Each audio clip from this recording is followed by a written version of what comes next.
Well, I'm going to do a video. I've done a few in the past, and I didn't really like them very much. So I'm going to do a new video about this World War II book that I have. I have 4 of them. This one, and this one. As you can see, they're a little worn down, so if I go a little slow, it's because they're a little old. And then I also have this one, but I'm not going to do this one right now. Maybe in the future, if you guys like it or not. But this is a pictorial history. Now, this book, a little bit about it. As you can see, it's got this nice art in here. It's very interesting. This book, right there, 1944, was written during the war. Copyright 1944. Printed in the United States of America. American Book Stratford. Oh my gosh. Stratford Press, New York. And it's a book. It's a little bit longer than that. But it's all about World War II. And it has pictures. And I can't guarantee that all of these pictures are exactly of those events. But they are supposed to be an example of those events. And I got this book a little bit ago. These books quite a while ago now, at least, during the summer here. And I thought, I've never seen somebody talk about these books. I don't even know if anyone still remembers these books. So I'm going to go through them. And I'm going to make probably a big series on this because I'm going to go a little slow. I was going a little too fast, I think, before. I wasn't giving enough time to let people soak it up. Things like that. These videos are going to be maybe like five or so minutes long. Because I think I was making videos too long. I was making like 30-minute videos. No one's going to watch that, right? I wouldn't watch that.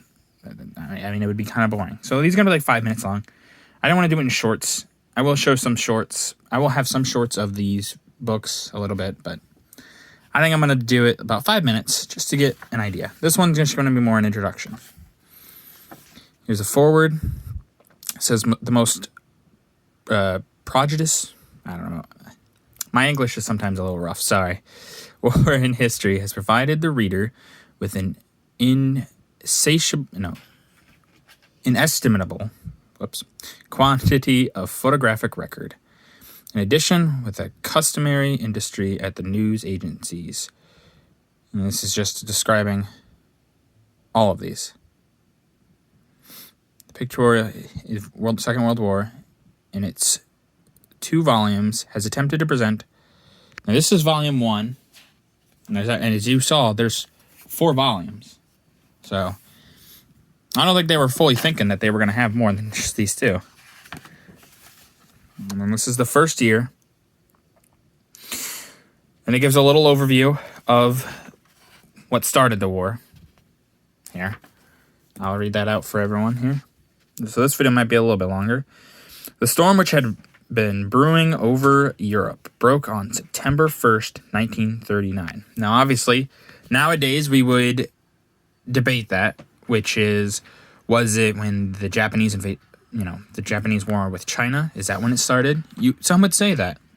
I'm a little bit more of it depends. I would say when the Germans attacked Poland is probably, because before it's just a regional conflict. It's a regional conflict that gets drawn into this war, but the Japanese fighting the Chinese is more of a regional conflict, I would say, at first. It's not a huge world war yet. Now, so I wouldn't say it's the start of it. Germany attacking Poland brings in the world powers leading to World War. So, I would agree more with this date, but, But, on September 1st, 1939, when German troops crossed their eastern frontier and invaded Polish soil.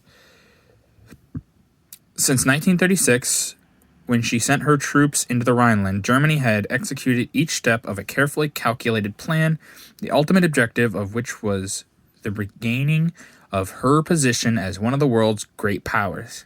The occupation of the Rhineland, previously demilitarized by the Treaty of Versailles, was the first overt act. Then came the bloodless annexation of Austria in 1938, and the mockery of the Munich Pact, which gave the Sudetenland to the Reich in the same year. Now, it does say the bloodless, but there were Austrians that did want to be instituted into Germany. There were also many that didn't. Actually, the only country that was against this was Mexico, actually.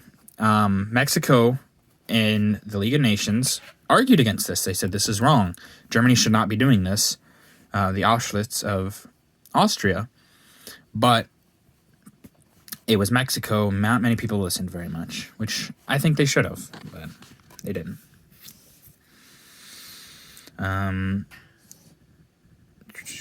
In the spring of 1939, she took the rest of Czechoslovakia, an appropriation which resulted in no display of resistance by either France or Great Britain. In August, she effected the non-aggression pact with Russia, which temporarily removed the threat of a two-front war and completed her preparations for the subjugation of Poland. Now, that pact, very famous. Obviously, it doesn't last. Hitler had grand plans of... he wanted more land for his people. But, obviously, that didn't work out, thankfully, for the world. The march into Poland was introduced by the familiar Nazi preamble. Hitler told the German people that the Poles had refused all other offers of peace, had persecuted the German population of Poland, and had violated the common frontier. The British Blue Book, which was published a few weeks after the hostilities, reported an entirely different story. It told of the many meetings of Sir Neville Henderson, the British ambassador to Berlin, with the German foreign minister, Joachim von Ribbentrop, held during the days immediately preceding the invasion. These interviews had established that the war was inevitable unless Poland agreed to certain territorial concessions. Hitler and von Ribbentrop expressed themselves as resentful of England's interference in the form of the Anglo-Polish alliance and her attempt to bargain over Germany's vital interest. Now, it would be interesting to say what would have happened if Poland agreed to those concessions. I think that they still invade Poland and take her over. But, I don't know. Would the war have gone a little bit later and it would just have been the invasion of Poland? Or would the invasion of France just be the start of the war? Possibly. That would be an interesting deviation. But it didn't happen that way, obviously. Future historians will record that when the meticulous preparation of the Reich war machine were completed, not even Poland was given the chance to bargain. On August 31st, von Ribbentrop gave Sir Neville the text of 13 proposals which represented the German demands. Briefly outlined, they were... Here's all the German demands, which I don't think I've ever actually seen these. And I like to, read up on this stuff, but I don't know if I've ever actually seen the full German demands. I know vaguely what they were, but it's nice to have them spelled out here for me. So they wanted the free city of Danzig was to be given to the Reich. Gdynia, I don't know how to pronounce that, sorry, to remain Polish. The fate of the Polish corridor to be decided within 12 months by plebiscite, under international supervision. Only those residents in the region before January 1st, 1918 were to be permitted to vote. This would automatically ensure a plurality in favor of Germany. Until the plebiscite, both Germany and Poland were to have free access to certain roads in the corridor. If the corridor voted for Poland, Germany was to have a corridor across it to East Prussia. If the region fell to Germany, there was to be an exchange of populations. Complaints of the minorities were to be submitted to an international commission. Now, it's interesting that they did try to do this diplomatically. Now, obviously, they would probably always invade Poland. I would say they still wanted Poland no matter what, because then it leads to their ultimate goal of invading Russia. It's a nice jumping off point. It might have been a little bit later, and the war might have started in the 1940s, or maybe if they really thought they could. I don't know. I don't think he would have, but If they would have pushed it back, maybe even the 1950s. I doubt, but interesting to know. When the Polish ambassador attempted that day to relay the plan to Warsaw, he found that the communications had been cut. The German government broadcast the proposals, and when no answer was received from Warsaw, the first German blitzkrieg went into action. Great Britain and France, true to the terms of their alliance with Poland, declared war on Germany, and the Holocaust of the World War was underway. Obviously, this video is going to be age restricted because I've said all these no words, but this is how the book is written, so I'm just going to that. The story of the military operations in Poland is one of brave, feudal resistance against a highly geared war machine trained in new methods.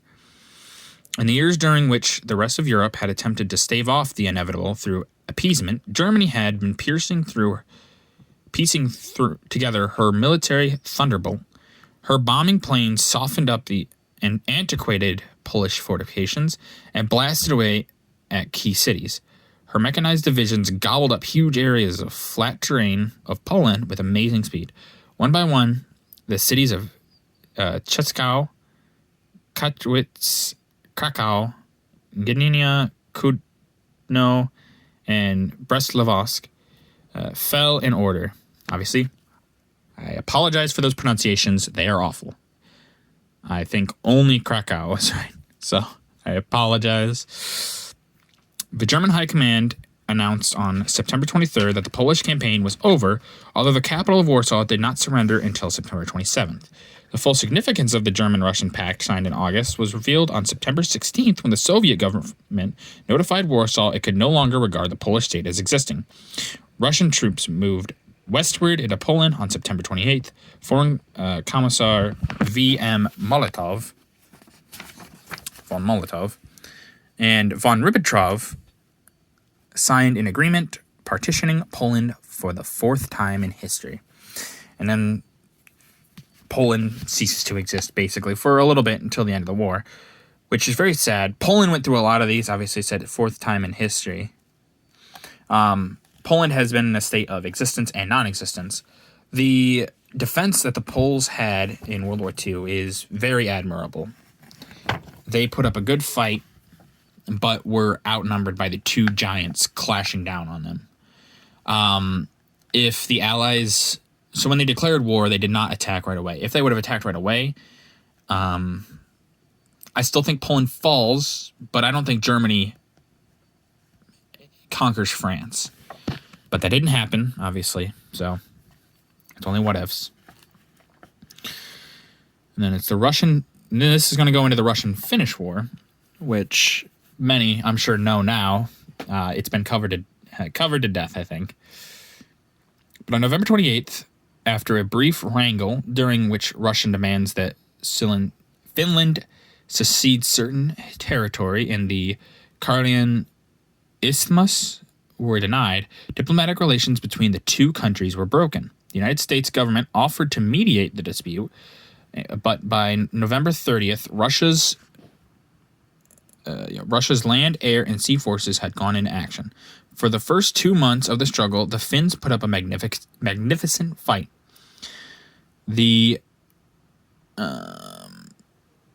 Mannheimer line in the Karelia proved stronger than the Soviet had anticipated. While the northern Finnish ski troops deployed in type of guerrilla warfare that kept the Russian army consistently off balance, but gradually the Russians brought to bear the weight of its vast resources of manpower and armament. The small Finnish air force was gradually eliminated, and the Russian bombers were able to pound at will the Mannerheim fortifications. Finland finally gave up and signed the Treaty of Peace at Moscow on March 12th, 1940.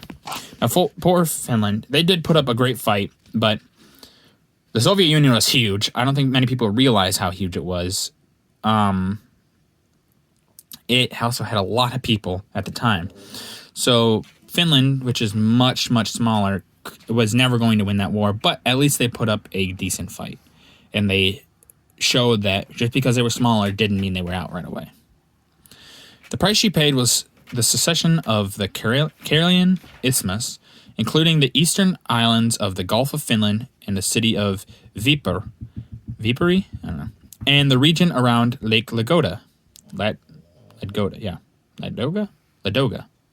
There we go. Parts of the communes of Kusamo and Sala, the western section of the Rybachi Peninsula on the Arctic Sea, at least to Russia for 30 years of the Hango Peninsula.